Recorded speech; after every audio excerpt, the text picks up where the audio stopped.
नमस्कार फरीदाबाद, आपको बता दें इस समय बीके हॉस्पिटल में मौजूद और हमारे सामने आप देख सकते हैं पूर्व डीसी हैं प्रवीण कुमार जी, जिनके साथ कुछ कल कोई घटना घटी है। वो जानेंगे क्या कुछ हुआ है उनके साथ में। जी सर नमस्कार। सर नमस्कार। नमस्कार। क्या कुछ हुआ था कल, थोड़ा बता दें एक बार।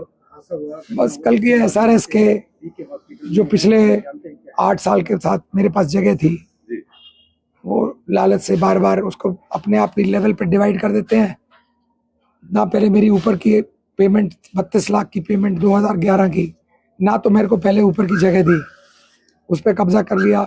फिर नीचे के झूठे कागज बनवा के नीचे जगह मेरे को दे दी, उसको मेरे को प्रयोग नहीं करने, किराए पे देने दिया। उसका जो है कि जी आपके तो 15 लाख बनते हैं, पहले वो जमा कराओ फिर आपको हम घुसने देंगे। जो चीज़ मेरे को उन्होंने खुद अलॉट कर दी।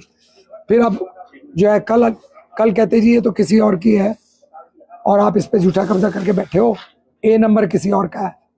नक्शा बदल दिया पूरा का पूरा अपने आप। तो उसके बाद जब हमने कहा कि भाई तुम कानूनन से करो, तुम जबरदस्ती तो किसी से ना करो ना। जब मेरे पास पोजीशन है और आज का नहीं है, इतने सालों से चल रहा है, उसमें से 80% किराए पे चढ़ा हुआ है, 20% में मैं बैठा हुआ हूँ। मेरे साथ ये रणवीर है जो बना है, तो किसी और को सिखाना। अचानक 8-10 लोग आए, उनमें से एकदम अटैक कर दिया। सबसे पहले तो अटैक किया इस पे अपना रणवीर पे। अच्छा। तो उसको कहते हैं हम तेरा बनाते हैं चंद्रशेखर, और मैं कुछ ऐसे शब्द हैं जो बोलना नहीं चाहता। भीम हाँ पहचानता हूँ बिल्कुल, जिसने बोला मैं जानता, अच्छी तरह जानता हूँ उसको। पहचानता नहीं, अच्छी तरह जानता हूँ। 2-3 लोग वहीं से अनबनी स्टार्ट हुआ। हाँ, अनभद्र नहीं, मेरे को साथ वो किया गया। और रात को जो है मेरी इतनी तबीयत खराब होगी, हालांकि मैं डॉक्टर हूँ, मैंने दवाई भी ली अपने, मैं क्वालिफाइड डॉक्टर हूँ। इतनी तबीयत खराब होगी कि मेरे को इमरजेंसी में MLR कटवाने आना पड़ा, क्योंकि उनको सजा तो मिलनी चाहिए ना। एक कानून को अपने हाथ में लेके इतनी बदमाशी करना, 6 आदमी अटैक कर रहे हैं, मारने को, सारा सामान तोड़ दिया, उठा के ले गए सारा सामान। तो पुलिस के कहने के बाद भी वापस नहीं कर रहे। 112 पे हमने कॉल किया, 112 तो 2 मिनट के अंदर आ गई।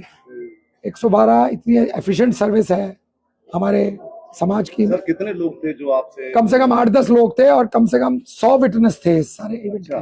100 लोग खड़े हुए थे दिन दहाड़े। हाँ पुलिस कंप्लेंट की तो किया, अभी इसीलिए तो आया हूँ। कुछ कार्रवाई हुई है सर? अभी कर रहे, पुलिस कर रही है कार्रवाई अपनी।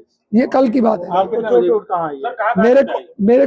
मेरे को ऐसा है, मेरे को एक तो ना जो है ब्लैकआउट होता है। ब्लैकआउट का मतलब होता है जैसे अब मेरी उम्र भी है, 66 साल की उम्र हो गई मेरी। तो जैसे मेरे साथ मुक्काबाजी की, नीचे लाते मारी, उठा के फेंक दिया, पूरी जो है 1 घंटा कुश्ती की। एक तरफ से हाथ जोड़ रहे हो, आप दूसरी तरफ से उसके बाल मरोड़ के इसके ऐसे तैसे फेर रहे हो, और फिर नीचे से घूसे मार रहे हो, लात मार रहे हो। तो उसका बाद फर्दर एक्सरे करा रहे हैं। और सबसे इम्पोर्टेंट है ब्रेन का मेरे को उसमें चक्कर आता है और जो है थोड़ी देर के लिए बेहोशी हो जाती है, चाहे 10 सेकंड के लिए हो। वो कल रात को इवेंट हुआ। मतलब कल से ही हुआ ये? हाँ कल ही हुआ, कल ये दिन में हुआ। अनिल जिंदल ने खुद कंप्लेंट की हुई है जब वो जेल में थे। CM विंडो पे कंप्लेंट की मेरे खिलाफ कि जी इसने जगह इसकी कम थी और ज्यादा जगह पे बैठा है। उसकी 1 साल इंक्वायरी हुई, उसमें उन्होंने कंक्लूजन ये निकाला, उसका निष्कर्ष निकाला कि इसके साथ तो गलत हुआ। ना तो इसको ऊपर की जगह पे जगह दी, ना नीचे की जगह दी, ना तो ये टाइटल दिया, और इसके साथ बदमाशी अलग कर रहे हैं। और इसमें सबसे आपत्तिजनक ये बात है, जो मैंने भी कही, जो पुलिस ने भी कही, इसको बाद में SHO साहब ने कहा है, उसको रिकॉर्ड पर मैं बोल रहा हूँ। जब हम बाद में हम दोनों को पुलिस पकड़ के ले गई सबको, तो पुलिस ने उन्होंने कहा कि भाई अगर इस तरह से खाली कराने लगे तो हर आदमी कोई भी किसी के घर में घुस जाएगा। यहाँ पर बहुत ऐसी प्रॉपर्टी है जिसके ऊपर 2 रजिस्ट्री है, तो तुम ऐसे बदमाशी कैसे कर सकते हो। और मैंने भी उसको समझाया, वो कहते हैं ये तो ऐसे ही चलेगा जी, आप ऐसे कब्जा कर रहे हो। हमारे को अगर कब्जा है, वो कहता है जी रात को आगे इन्होंने कब्जा कर लिया 8 आदमियों ने। तो जब इन्होंने अटैक किया वो 8 आदमी कहाँ थे? अटैक किया उस दिन सवेरे, तो हमारे पर जब अटैक किया वो 8 आदमी भी होने चाहिए थे, वो भागने चाहिए थे कहीं, वो कहाँ चले गए? हम दोनों अकेले क्यों रह गए जो वहाँ पे वैसे ही रहते हैं? नंबर 1। नंबर 2, रात को वहाँ पर सारी सिक्योरिटी होती है। अगर हमने 8 आदमियों ने कब्जा कर लिया किसी जगह पे आके, तो उसकी कोई वीडियो होगी, राइट? और अगर वीडियो नहीं होगी, दूसरी बात, आपके सिक्योरिटी के पूरे लोग बैठे हैं, उन्होंने क्यों नहीं रिपोर्ट किया? वो आपको बताते। और 11 क्यों बज गए? 1-2 घंटे की बात समझ में आती है कि आपको 2 घंटे बाद पता चला। सवेरे के 11 कैसे बज गए रात के कब्जे के बाद? और हमारे पास पुराना सारा है उसका, हमारा टैक्स का दिया हुआ है, हमारी बिजली का बिल का दिया हुआ है, हमारा उसकी कब्जे की, हमारे फर्नीचर की, सबकी।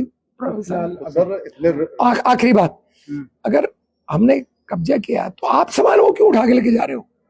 वो सामान अगर आपका है, किसी और का है, तो वो वहीं पड़ा रहेगा। आप कब्जाधारियों को उठाए हो या सामान को उठाओगे? सामान तो आप तब उठाते हो वो दूसरे का है। दूसरे का कौन हुआ? दूसरा तो मैं हूं। अगर वो उसका सामान है जो आप उठा के लेके जाते हैं।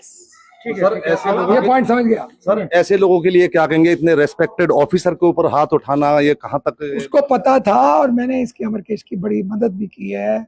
बहुत टाइम से मेरे को जानता है, 6 साल से कहानी चल रही है ये। इसके जड़ में अनिल जिंदल भी है। अनिल जिंदल के कहे बिना ये काम नहीं हो सकता था। अनिल जिंदल के ऊपर तो कई FIR हो चुकी है, वो अलग हो चुकी है। सालों बाद जेल से जमानत पे अभी भी नहीं छोड़ी उन्होंने बदमाशी।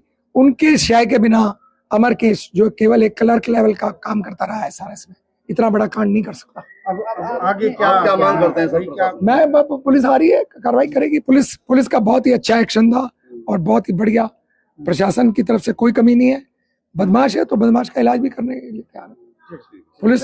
हाँ, तो देख सकते हैं फरीदाबाद पूर्व DC प्रवीण कुमार जी हमारे सामने, जो कि अपनी आप बीती बता रहे हैं। कल इनके साथ कुछ लोगों ने हाथापाई की है, इसको लेकर के आज देख सकते हैं अपने इलाज के लिए पहुंचे हैं BK हॉस्पिटल में। हाथ में चोट है, पैर में चोट है, आंख में भी चोट है, और यहाँ पर ये देखें पट्टी बंधी हुई है, पेट पर भी पट्टी बंधी हुई है। फरीदाबाद बता दें आपको, लेकिन देखना ये क्या कुछ कार्रवाई प्रशासन के द्वारा की जाती है, ये जांच का विषय फरीदाबाद। तो फिर जोड़ेंगे किसी अन्य खबर के साथ, तब तक के लिए बने रहे आप हमारे साथ। नमस्कार।